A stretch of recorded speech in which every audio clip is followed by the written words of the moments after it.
Should have known better than to trust that ad on Craigslist, but I was a broke college student desperate for any part-time job I could get my hands on. Tuition and rent weren't going to pay themselves. The ad was for a night shift position at an antique doll shop, seeking reliable individual for evening hours, no experience necessary, pays cash.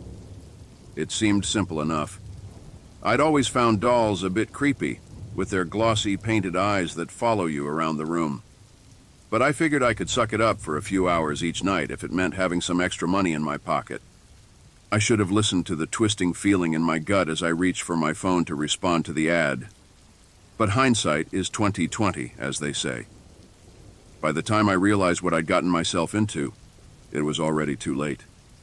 The door of that shop had closed behind me, trapping me inside with those terrible, watchful dolls. Looking back, I wonder what would have happened if I'd just kept scrolling past that ad. If I'd waited for a different job to come along. But I didn't. And now, I'll never be the same. The things I saw in that shop, the things those dolls did, they'll haunt me for the rest of my days. I know now there are evils in this world that defy explanation. Dark, twisted things lurking in the shadows, waiting for some foolish soul to stumble into their grasp. And that night in that doll shop, I became their prey. But I'm getting ahead of myself. Let me start at the beginning. That fateful evening when I first set foot inside that shop full of glassy-eyed horrors. If my tale can serve as a warning, to prevent even one other person from making the same mistake I did, then maybe reliving it will be worth the nightmares. As I stepped inside the antique doll shop, a musty smell filled my nostrils, and a chill ran down my spine. The dim lighting cast eerie shadows on the walls, and everywhere I looked, glassy eyes stared back at me. Dolls of all shapes and sizes lined the shelves, their painted faces frozen in expressions that ranged from unsettling to downright disturbing. The owner of the shop, an elderly woman with a hunched back and a crooked smile, greeted me with a raspy voice. "Welcome, my boy. I've been expecting you." Her words sent a shiver through me, but I tried to shake it off. I needed this job. She led me through the shop, explaining my duties in a low, monotonous tone. I was to dust the shelves, arrange the dolls, and keep an eye out for any potential customers. Simple enough, I thought. But as the night wore on, I began to feel increasingly uneasy. It started with small things. A flicker of movement in the corner of my eye. A soft, almost inaudible whisper that seemed to come from nowhere.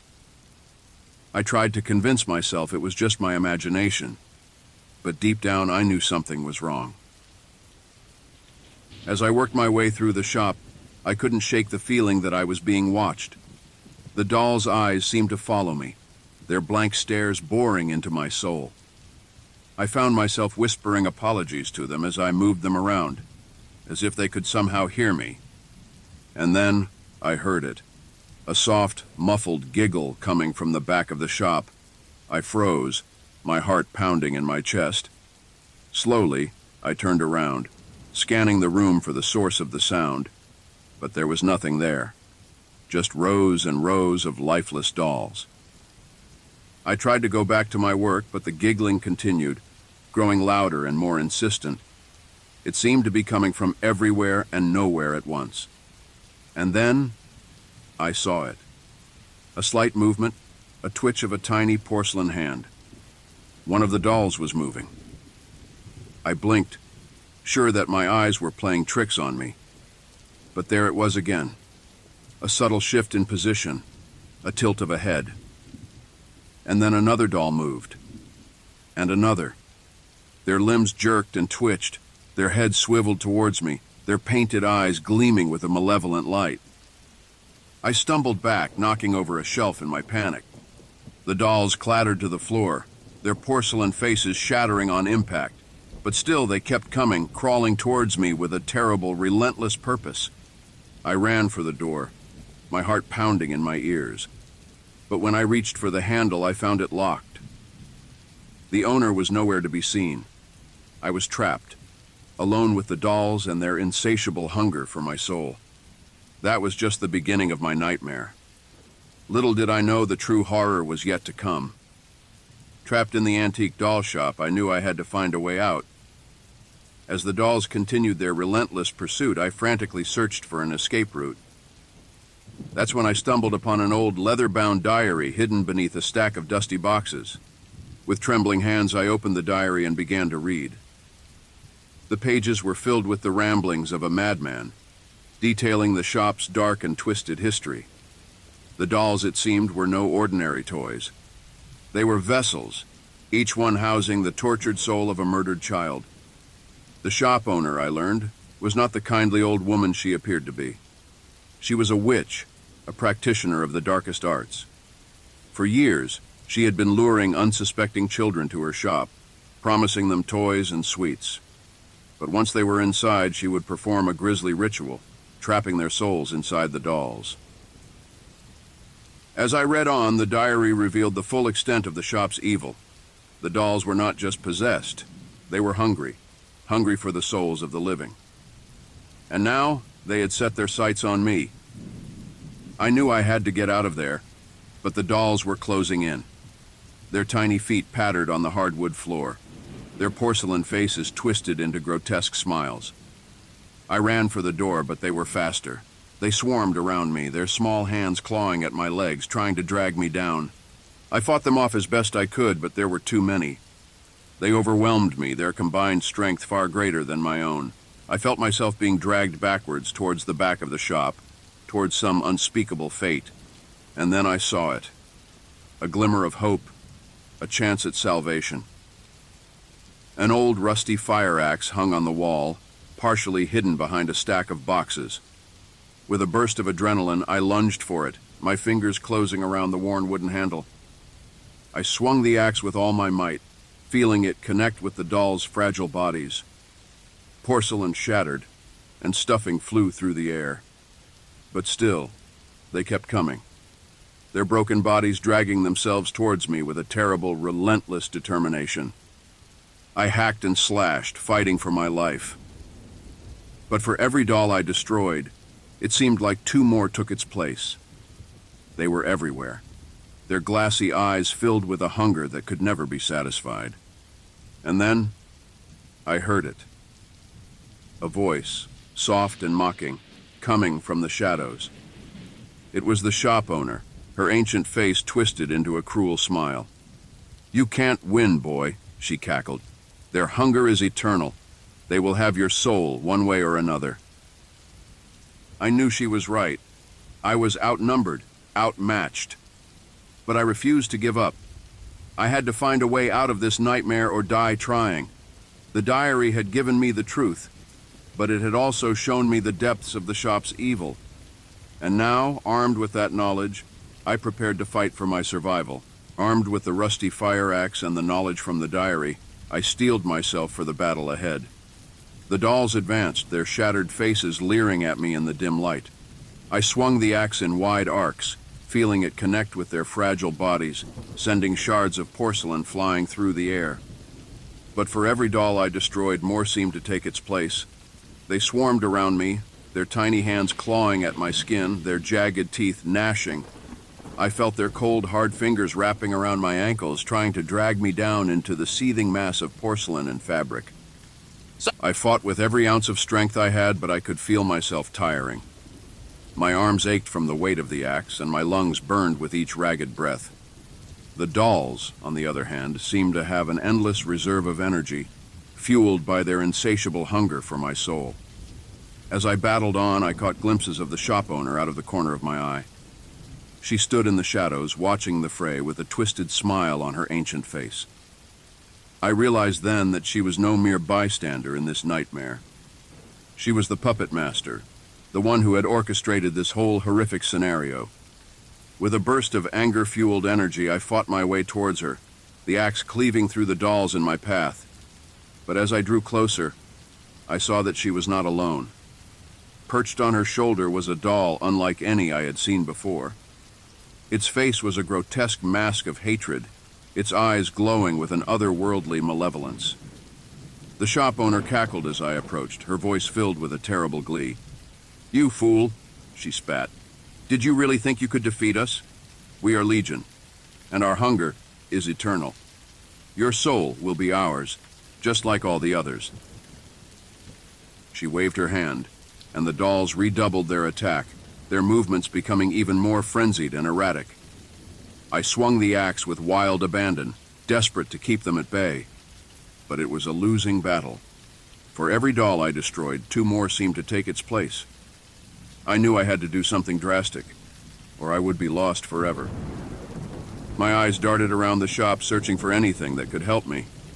That's when I saw it, a small flickering candle, perched precariously on a shelf above the fray.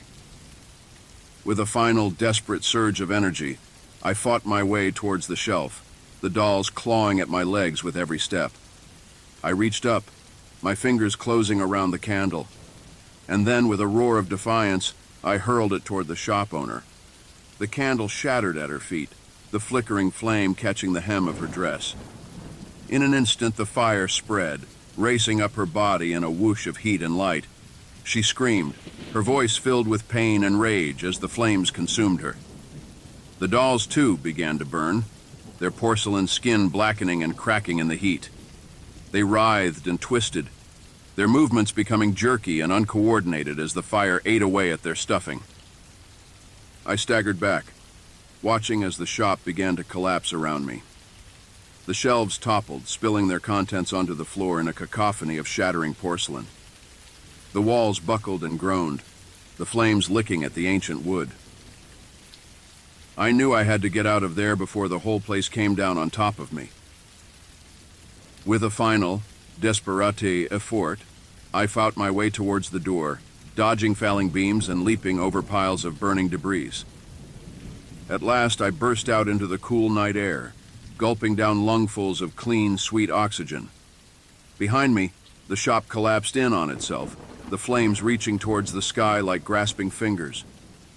I staggered away from the inferno, my body battered and bruised, my mind reeling from the horrors I had witnessed. But even as I fled, I knew that my ordeal was far from over. The dolls may have been destroyed, but their memory would haunt me forever, a constant reminder of the nightmare I had barely escaped.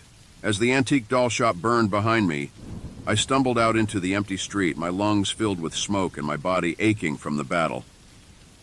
But even as I put distance between myself and the inferno, I could feel a presence following me, a malevolent force that refused to let me go. I turned, my heart pounding in my chest, and saw the shop owner emerging from the flames. Her body was a twisted, blackened ruin, her skin peeling away in charred strips. But still, she advanced, her eyes glowing with an otherworldly hatred. In her hand, she clutched the grotesque doll that had perched on her shoulder, its face now a melted, distorted mask of pure evil.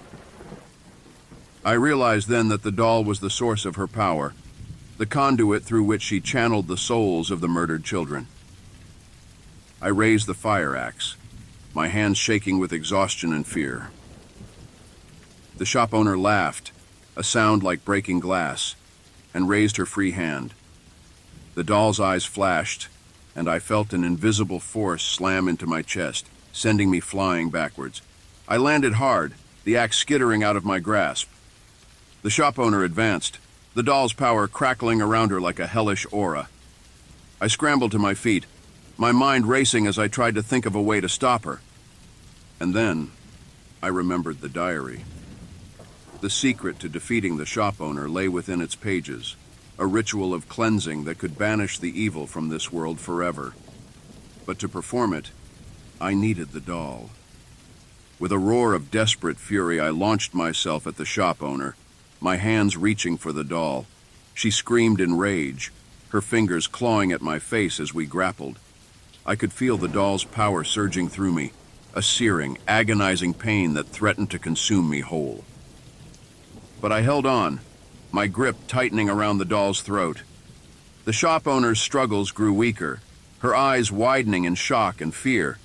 And then, with a final wrenching effort, I tore the doll from her grasp. The effect was immediate. The shop owner crumpled to the ground, her body disintegrating into a pile of ash and charred bone. The doll, too, began to crumble, its power fading away like a dying ember. I staggered back, the doll's remains clutched in my hand. I knew what I had to do. With trembling fingers, I began to recite the words of the cleansing ritual, my voice growing stronger and more confident with each passing phrase. As I spoke, I could feel the souls of the murdered children rising from the ashes of the shop, their ghostly forms swirling around me in a vortex of light and shadow. One by one, they passed through me, their essence flowing into the doll's remains. And then, with a final, triumphant shout, I hurled the doll into the burning ruins of the shop. There was a blinding flash of light, a sound like 1,000 screaming voices, and then silence. I sank to my knees, my body shaking with exhaustion and relief. It was over. The shop owner was gone, the dolls were destroyed, and the souls of the murdered children were finally at peace. But even as I knelt there, surrounded by the smoking ruins of the nightmare, I knew that I would never be the same. The scars on my body would heal, but the scars on my mind would last forever, a constant reminder of the horror I had faced and the price I had paid for my survival. It's been several months since that fateful night at the antique doll shop, but the memories still haunt me. I try to go about my daily life, attending classes and hanging out with friends, but there's a part of me that feels forever changed, forever marked by the horrors I witnessed. I've tried to tell people about what happened, but no one believes me. They think I'm crazy, or that I'm making it all up for attention. Even the police, when I finally worked up the courage to go to them, dismissed my story as the ravings of a troubled mind. But I know the truth. I know what I saw, what I felt, what I did. The scars on my body may have faded, but the ones on my soul will never fully heal. I still see the dolls in my dreams, their shattered faces leering at me from the shadows.